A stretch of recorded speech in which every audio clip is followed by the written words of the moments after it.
Melaleuca? Yeah? Okay. So walking through Quentin's garden, this piece really struck me as just an absolutely beautiful rendition of a forest in terms of the relationship that the trees form. And when you look at the maturity of the pads, when you look at the way the pads engage with each other, all of the relationships that are formed in this piece is very, very stunning. Does anybody have a problem with this piece? Would anybody say, no, Quentin, I don't want you to give me this piece? Okay, it's not going to happen. Okay, cool. I just want to, if somebody out there was saying, I hate it, sometimes hating a piece is a more valid response than being ambivalent to a piece. I don't think anybody's out there saying they hate it, so I think we can move forward, okay? Now, a few things. Let's just focus on a few fundamentals of forest creation, forest design, forest layout. And again, this is where I have to be very careful because contextually, I honestly have never walked through a Melaleuca forest. So in terms of that, there may be some elements in here that I need to be respectful of that could be very intentional.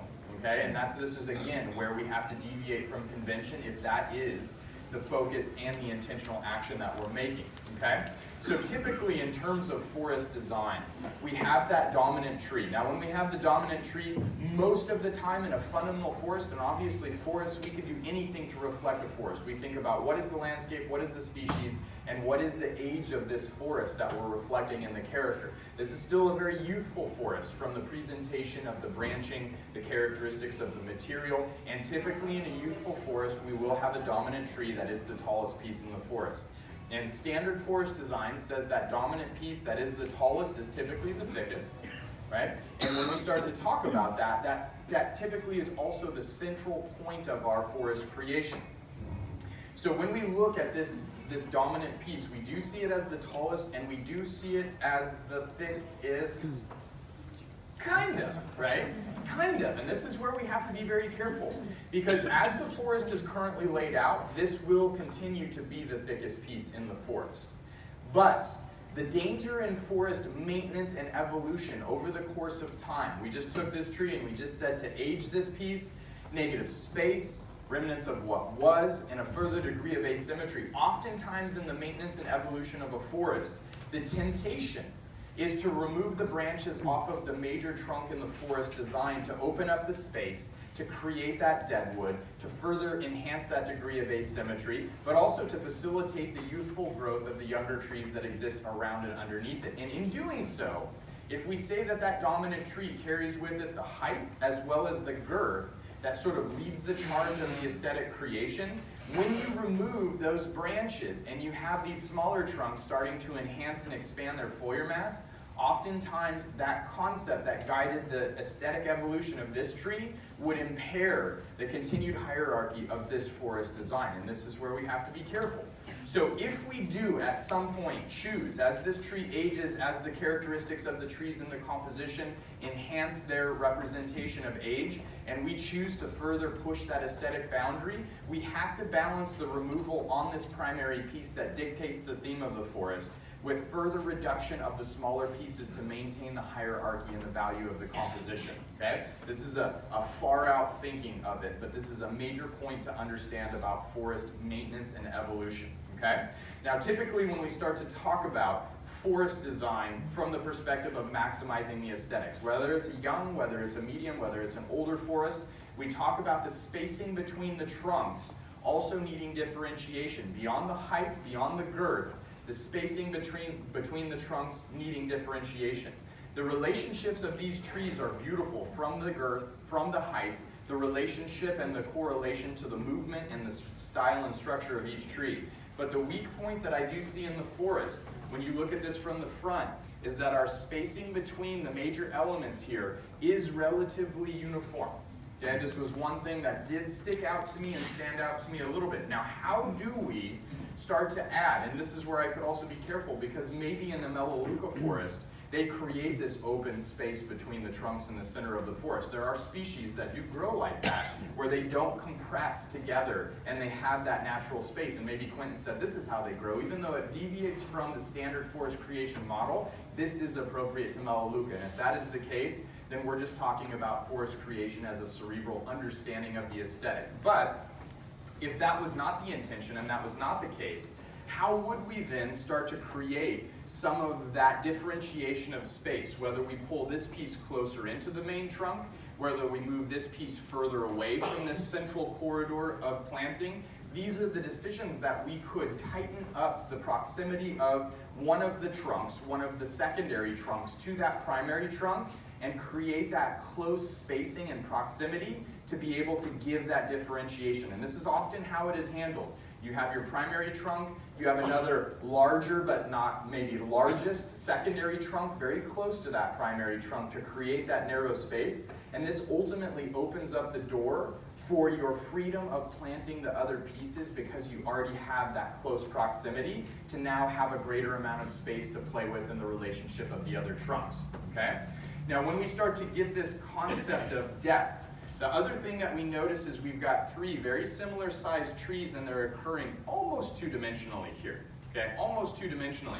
Now the depth of the primary trunk being back here, I'm fine with this. The fact that there's foreground pieces, I'm also fine with this. But to have the three pieces sort of planted in almost that two-dimensional space does remove some of that depth from our experience of viewing the forest. And I think that there's an attempt to play on proportion and the foreground background. Smaller trees in the foreground give you that sense of youth in the foreground. Smaller trees in the background give you that sense of scale and depth in the creation of the forest. But if we're able to see very dramatically through a very large space, two pieces that also have a similar girth and a similar height, to some degree we lose a little bit of that impact. Right? We lose a little bit of that drama to the potential for that to grow in depth and show sort of all of these differing characteristics of the forest floor and the creation. And so inside of that, to have maybe one of these more prominent pieces that's sitting as an outlier on the exterior, sitting next to one of these more slender pieces with a play on the space and a tightening up in some areas and a widening in the other, all of a sudden we start to move minor adjustments to the forest that have a maximum impact on the visibility and the quality of that capacity to show all of those factors that a forest can illustrate for the viewer. Does that make sense? That was a lot about forest just now. So when I create a forest, I'm trying to keep all of this straight in my head. In the first iteration, you can never get it right because it's too much to think about, right? I got height, I got girth, I got space, I got foreground, I got background, it's a lot, right? Now this is a stellar forest, and this is the reason that we get to discuss all of these elements of the forest. If this were a less well-constructed forest, how do we dive into these small little nuances that illustrate how we could potentially elevate that? You know, we're just simply talking about placement as maybe the only conversation. So inside of this, I want to be sure and continue to illustrate. I chose this piece because it was an incredibly stellar example of a really well-executed forest. And there are nuances we can continue to elevate to increase the quality of it. There's also the concept of age evolution we need to be aware of as it applies to forests. Now we understand those pieces, we can move forward with that degree of knowledge that allows us to really maximize the composition over the course of time. Any questions about this? Yes? Is that a raft or a forest? I do believe it is a forest and not a raft. I think Quentin... Yes, it's a forest. Forest, right? And you cultivated these from tube stock, is that what? No, the large ones were nursery stock and they were all the same size when I got them. Uh-huh. They were meant to be part of a different demonstration, and when I knocked them out of the pot, Uh-huh. I thought, I'm going to have to make a group out of this, and that really made it a problem to get the spacing. Yeah, right. Makes sense. Makes sense. So they weren't actually going to be, they were going to be something else, and then it was like, oh, I guess we're going to do this. I totally feel that. Yes? Brian, how would you practically move one of those, that central trunk? How would you do that? Yeah. I mean, this is where it becomes quite complex, right? Because you have to take the forest out of the container. You then have to separate these pieces, which can be quite dramatic and difficult to do with the roots. This is something in the United States that I've been working a lot with because the original, when you think about North America, and Australia is in a similar boat, the original pieces that were created in North America are now 50, 60, 70 years old maybe. And a lot of the forests were created with concepts that didn't allow them to be sustainable. So at this point now, you've seen a total failure, dominance is lost, trees have died, All right, two-dimensionality is sort of the key component of the design. And teasing these pieces apart and reconstructing it is a very significant operation. It becomes a very time-consumptive, dangerous operation, but that would be the sort of the chunk that we would have to bite off if we were going to do it. To take it out, to leave the pieces that are working together intact, but then to isolate the pieces we want to fix, further do work on the roots to create that proximity to be able to tighten it up. That would be the scope that this would need if we chose to change it. Yeah, it's a great question. Any other questions?